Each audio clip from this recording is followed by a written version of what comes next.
बीदर के सांसद सागर खंडे ने कहा कि वह जिले के विकास के लिए अथक प्रयास करेंगे। उन्होंने सोमवार को शहर के पापनाश मंदिर में वीरशैव लिंगायत सेवा समिति द्वारा आयोजित सम्मान समारोह में सम्मान प्राप्त करने के बाद ये बातें कही। उन्होंने कहा कि ऐतिहासिक पापनाश मंदिर को आवश्यक सुविधाएं उपलब्ध कराने पर जोर दिया जाएगा। उन्होंने कहा कि मेरा मिशन उस निर्वाचन क्षेत्र के लोगों के हितों की रक्षा करना है जहां से मैं सांसद चुना गया हूं। अध्यक्षता करने वाले हलवरगा शिवानी हैदराबाद मठ के हवालिंगेश्वर शिवाचार्य ने कहा कि वीरशैव लिंगायत सेवा समिति जिले में अच्छा काम कर रही है। भालकी पीएलडी अध्यक्षता बैंक के चेयरमैन मरिवालप्पा मंगलगी ने वकील बापूराव देशमुख, साकार धुरीन जगन्नाथ करंजे, मंदिर के चंद्रकांत शेटकार, चंद्रशेखर बन्नाले, राजकुमार नायकोड़े, सुदर्शन बिरादर, ज्योतिष हालबुर्गे, पवन कुमार बिरादर, सतीश देशमुख, राजकुमार पाटिल और अन्य उपस्थित थे। सिद्धगंगा मठ पूर्व छात्र संघ जिला इकाई के अध्यक्ष शिव कुमार पाटिल तेगम्बुर ने स्वागत किया। कार्यक्रम के बाद भजन में शामिल हुए सांसद खंडे ने भक्तों को प्रसाद भी परोसा। कैमरामैन कपूराज का कवरेज। पूज्य श्री ಹವಾಲಿಂಗೇಶ್ವರ ಶಿವಾಚಾರ್ಯ ಪಾದಗಳನ್ನು ನಮಸ್ಕರಿಸುತ್ತಾ ಹಾಗೂ ವೇದಿಕೆ ಮೇಲೆ ಇರುವ ಎಲ್ಲ ಗಣ್ಯಮಾನ್ಯರಿಗೂ ಇಲ್ಲಿ ಉಪಸ್ಥಿತರಿರುವ ಎಲ್ಲರಿಗೂ ನನ್ನ ಶರಣಾರ್ಥಿ. ಇವತ್ತಿನ ದಿವಸ ವೀರಶೈವ ಲಿಂಗಾಯತ್ ಸೇವಾ ಸಮಿತಿ ಬೀದರ್ ವತಿಯಿಂದ ಪಾಪನಾಶ್ ದೇವಸ್ಥಾನದಲ್ಲಿ ನನಗೆ ಅಭಿನಂದನಾ ಸಮಾರಂಭ ಇಟ್ಕೊಂಡಿದ್ದೀರಿ. ತುಂಬಾ ಸಂತೋಷ ಆಯಿತು. ತಮ್ಮೆಲ್ಲರಿಗೂ ನನ್ನ ಧನ್ಯವಾದಗಳನ್ನು ಸಲ್ಲಿಸುತ್ತೇನೆ. ನನಗೆ ದೇವಸ್ಥಾನಕ್ಕೆ ಬಂದು ನನಗೆ ಆಶೀರ್ವಾದ ಮಾಡಲಿಕ್ಕೆ ನನಗೆ ಅವಕಾಶ ಮಾಡಿಕೊಟ್ಟಿದ್ದೀರಿ.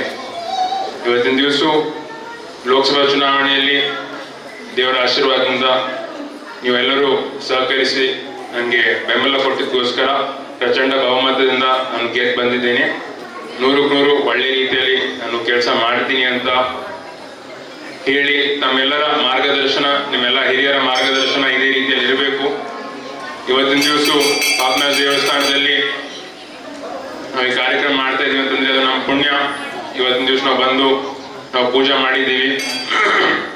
ಈಗ ಸರ್ ಅವರು ಅಂದ್ರು ಈ ಹಿಂದಿನ ಕಾಲದಲ್ಲಿ ಒಂದು ಐತಿಹಾಸಿಕ ಸ್ಥಳ, ಯಾರ್ಯಾರು ಪಾಪ ಮಾಡಿದ್ದಾರೆ ಅವ್ರು ಬಂದು ಇಲ್ಲಿ ದರ್ಶನ ತಗೊಂಡ್ರೆ ಪಾಪ ತೊಳೆಯೋ ಕೆಲಸ ಮಾಡ್ತಾರೆ ಅಂತ ಅನ್ನೋದು. ಅದಕ್ಕೆ ಈ ಐತಿಹಾಸಿಕ ಸ್ಥಳದಲ್ಲಿ ಒಂದು ಅಭಿವೃದ್ಧಿ ಮಾಡಬೇಕು ಅಂತ ಅನ್ನೋದು ನನ್ನ ಗುರಿ ಇದೆ. ಹಿಂದಿನ ಸಂಸದರ ಅವಧಿಯಲ್ಲಿ 22 ಕೋಟಿ ಅನುದಾನ ಒಂದು ಪ್ರಪೋಸಲ್ ಹೋಗಿತ್ತು. ಆದ್ರೆ ಅದು ಅನುದಾನ ಇನ್ನೂ ರಿಲೀಸ್ ಆಗಿಲ್ಲ, ಇನ್ನು ಬಿಡುಗಡೆ ಆಗಿಲ್ಲ. ಅದಕ್ಕೆ ನಾನು ಅದನ್ನು ಫಾಲೋ ಅಪ್ ಮಾಡಿ ಅದು ಆಗತ್ತೋ ಆಗಲ್ಲ, ಆ ಹಿಂದಿನ ಅನುದಾನ ನನಗೆ ಗೊತ್ತಿಲ್ಲ, ಫಾಲೋ ಅಪ್ ಮಾಡ್ತೀನಿ. ಆದ್ರೆ ನನ್ನ ಅವಧಿಯಲ್ಲಿ 100% ಹಿಂದಿನ ಜೊತೆ ಮತ್ತೆ ಈ ಅವಧಿಯಲ್ಲಿ ಕೂಡ ಒಂದು ಅಭಿವೃದ್ಧಿ ಮಾಡ್ತೀವಿ. ಪಾಪನಾಶ್ ದೇವಸ್ಥಾನಕ್ಕೆ ಅನುದಾನವನ್ನು ಬಿಡುಗಡೆ ಮಾಡಿ ಮತ್ತೆ ನಿಮ್ಮೆಲ್ಲರ ಸಹಕಾರ, ಎಲ್ಲರ ಬೆಂಬಲದಿಂದ ನಮ್ಮ ಟ್ರಸ್ಟ್ ಅಧ್ಯಕ್ಷರು ಕೂಡ ಶೆಟ್ಕರ್ ಸರ್ ಕೂಡ ಇಲ್ಲೇ ಇದ್ದಾರೆ.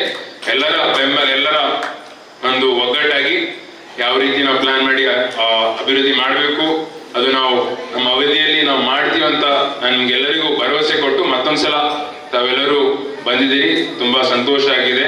ಬಹಳ ಒಳ್ಳೆ ರೀತಿಯಲ್ಲಿ ನಾವು ಪೂಜಾ ದರ್ಶನ ಮಾಡಿದ್ವಿ. ನಮ್ಮ ಪೂಜಾರಿಯವರು ಕೂಡ ಬಹಳ ಒಳ್ಳೆ ರೀತಿಯಲ್ಲಿ ನಮ್ಗೆ ಅವಕಾಶ ಮಾಡಿಕೊಟ್ಟಿದ್ದಾರೆ ಅಂತ ಹೇಳಿ ಮತ್ತೊಂದ್ಸಲ ಎಲ್ಲರಿಗೂ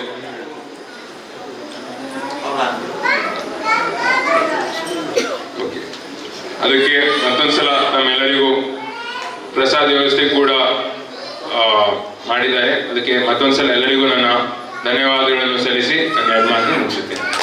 ಒಂದೇ ಪಂಚಾಚಾರ್ಯ ವಂದೇಹಂ ವರದಂ ದೇವಂ ಯೋಗ ವಿದ್ಯಾ ಪ್ರದಾಯನಂ ಗುರುಚರೇ ಕೃತೋ ವಂದ್ಯಂ ಮಹಾನಗಲ್ಲ ಗುರುಕುಮಾರ ಕೃತ ಮಂದಿರ. ಆರಾಧ್ಯ ಗುರುನಾಥನನ್ನು ಸ್ಮರಿಸಿಕೊಂಡು ನಮ್ಮ ಬೀದರ್ ಜಿಲ್ಲೆಯಲ್ಲೇ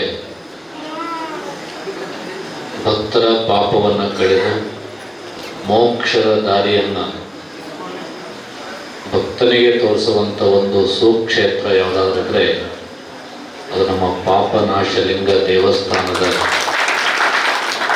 ಅಂಥ ದೇವಸ್ಥಾನದಲ್ಲಿ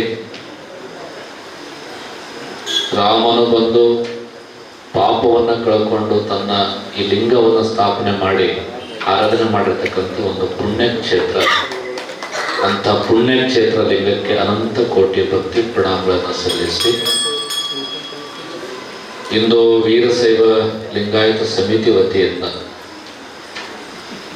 ನೂತನವಾಗಿ ಸಂಸದರಾಗಿರ್ತಕ್ಕಂಥ ನಮ್ಮ ಸನ್ಮಾನ್ಯ ಶ್ರೀ ಸಾಗರ್